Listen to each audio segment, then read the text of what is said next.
Olá, galerinha do quarto ano, tudo bem com vocês? Eu sou a professora Juliana e vamos para mais uma aula de história, falando sobre os povos africanos no Brasil. Abra lá o seu livro 2, na página 246. Vamos falar sobre a escravidão africana e a escravidão portuguesa. Olha lá. Você sabe a diferença entre trabalho escravo e trabalho livre? Você sabe, você imagina qual seja essa diferença? Pensa aí um pouquinho, compartilhe as suas ideias, o seu pensamento com alguém que esteja com você. E aí, volta a dar o play aqui na nossa aula para a gente ver se você pensou como é a forma correta. O trabalho escravo, não existe liberdade de ir e vir. No trabalho livre, existe essa liberdade de ir e vir. No trabalho escravo, o escravizado é obrigado a realizar o trabalho determinado pelo proprietário. Então, olha lá, imagina a pessoa tem um dono, alguém que manda nela ali, obrigatoriamente. Por vezes, ela recebe apenas algum alimento e um lugar para dormir. O trabalho livre recebe uma remuneração pelo seu serviço. Mesmo que esteja descontente com o trabalho, o escravizado não pode deixá-lo, pois ele não é livre. Caso o trabalhador esteja descontente, ele tem a liberdade para deixar o trabalho. No Brasil colônia, o escravizado era visto como uma mercadoria e podia ser vendido, sendo frequentemente separado de sua família. Então não adiantava lá vir o pai, a mãe, a avó, o tio, o primo junto na mesma família. Quando chegava aqui no Brasil na época da colônia, o que acontecia? O tio era vendido para um dono, a avó era vendida para outra, o primo ia para outro lugar. Então, famílias eram separadas, não eram obrigatoriamente todos para o mesmo local, tá? O trabalho livre, o trabalhador livre pode decidir o seu destino, tá? Ele pode escolher para onde ele quer ir. O escravo não tinha essa opção. Eram os donos, os proprietários que escolhiam ele, tá? Muitas vezes, os escravos, eles eram escolhidos, às vezes, pelo seu porte. Então, os homens, principalmente, maiores, mais jovens, eles custavam mais caro, porque eles agregavam isso ao valor da pessoa ser forte, de conseguir trabalhar mais, de render mais dinheiro para o seu proprietário. As mulheres, também mais jovens, também eram um pouco mais caras, porque elas aguentariam mais o serviço, às vezes em casa, para limpar a casa, cuidar das crianças pequenas. As senhoras mais idosas, elas ficavam às vezes na área de cozinha, da comida, elas já não eram tão caras quanto os mais jovens, tá? Na África, a escravidão mais comum era a doméstica. Muitos africanos eram escravizados após a derrota da comunidade em algum conflito. A escravidão também podia vir como punição por um crime. Então, se a pessoa cometia um crime, ela se tornava um escravo. Não é? A pessoa comete um crime e vai presa. Então, é mais ou menos assim, tá? E a questão da briga que eu já falei com vocês. Os escravizados, muitos africanos eram escravizados após a derrota. Então, as comunidades brigavam, quem perdia a derrota, quem perdia a guerra era o derrotado, e o derrotado se tornava escravo de quem venceu, e assim sucessivamente. As pessoas submetidas à escravidão doméstica eram empregadas em vários tipos de trabalho, geralmente nas terras de uma família, ajudando na agricultura. Seus filhos eram livres, ou assim se tornavam com o passar do tempo, e podiam cultivar um pedaço de terra. Essa situação era comum em diversos lugares da África. Então, a gente está falando da África, nós estamos falando da escravidão aqui ainda, tá? Porém, a chegada dos portugueses e o interesse deles pela mão de obra africana mudou completamente esse quadro. Um episódio significativo dessa história foi quando os portugueses chegaram ao reino do Congo. O rei congolês logo acreditou que os portugueses eram poderosos e deveriam ter um Deus igualmente poderoso.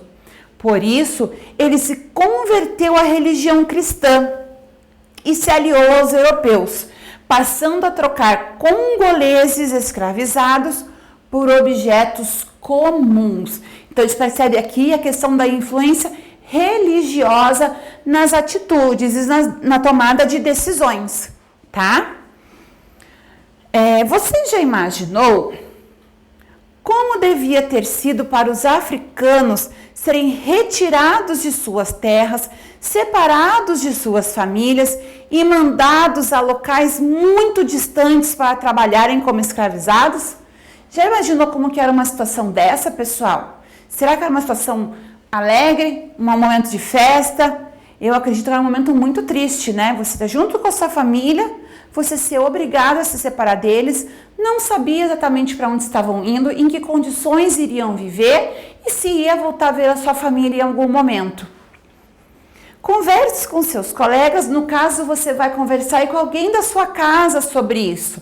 Pergunta aí para o seu parente ou quem mora com você, o que eles pensam sobre isso? Sobre essa questão lá dos africanos serem retirados lá do local deles, separados das famílias e mandados para locais distantes e aí trabalharem como escravizados. Converse com seus colegas sobre como você se sentiria se isso acontecesse com você ou com algum familiar. Se fosse você, se fosse com algum familiar que mora na sua casa, como que você ia se sentir? Se a pessoa é obrigada, ela é retirada à força aí da sua casa para ir para um país que você não sabe o nome, não sabe como que é a língua que é falada lá, e chega lá você vai ser maltratado, vai sofrer abusos, não vai ter sua liberdade. Como que ia ser isso? Então, olha lá. Aqui nós temos um quadro, está representando, ó, o rei do Congo recebe comitiva portuguesa. Olha lá o rei do Congo, né, o rei congolês, recebendo os portugueses. Ele achando lá que está recebendo pessoas muito poderosas e importantes, né? Vamos lá. O comércio de africanos para o trabalho escravizado no Brasil durou cerca de 300 anos. Lembrando que o Brasil foi um dos últimos países a não ter mais a escravidão. Foi um dos últimos países a deixar a escravidão. Então foi um processo, um momento da história muito longo que o Brasil viveu e que por isso temos resquícios até hoje dessa época, tá? Então durou 300 anos. Milhões de pessoas foram trazidas aos territórios brasileiros para trabalharem forçadamente.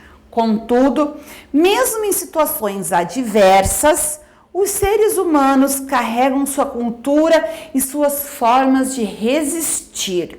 Lembra como eles resistiam? Fugindo para os quilombos, lutando a capoeira, lembra? Os africanos encontraram meios de manter alguns hábitos e práticas, transformando-os ao mesmo tempo que transformavam o Brasil, né? Então, olha lá, eu vou ler para vocês agora também, aqui um pouquinho, sobre a escravidão africana. Olha lá, é uma parte que eu expliquei e nós vamos já ver de novo bem certinho aqui, olha. Os africanos não escravizavam africanos, nem se reconheceram então como africanos. Eles se viam como membros de uma aldeia, de um conjunto de aldeias. Então imagina lá a África com várias aldeias africanas, tá? De um reino e de um grupo que falava a mesma língua. Tinham os mesmos costumes e adoravam os mesmos deuses. Quando um chefe efique de velho Calabar vendia a um navio europeu um grupo de cativos ibos, não estava vendendo africanos nem negros.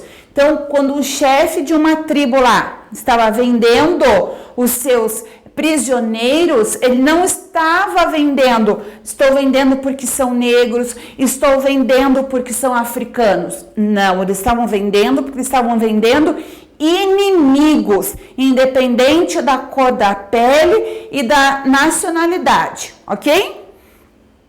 Uma gente que, por ser considerada por ele inimiga e bárbara, podia ser escravizada. Então ele considerava aquela pessoa, aqueles povos lá que perderam a guerra, inimigos, e pessoas bárbaras é que cometiam barbáries, tá? Então por isso essas pessoas podiam ser escravizadas. Então não é por questão de cor da pele ou de nacionalidade, que isso fique bem claro. Então africanos não escravizavam africanos, certo, quarto ano? Então, espero que vocês tenham aprendido um pouquinho mais sobre a questão dos povos africanos no Brasil, a questão dos escravizados no Brasil também, a diferença entre o trabalho livre e o trabalho escravo. Certo, turma? Nos vemos em breve. Obrigada pela aula de hoje. Tchau!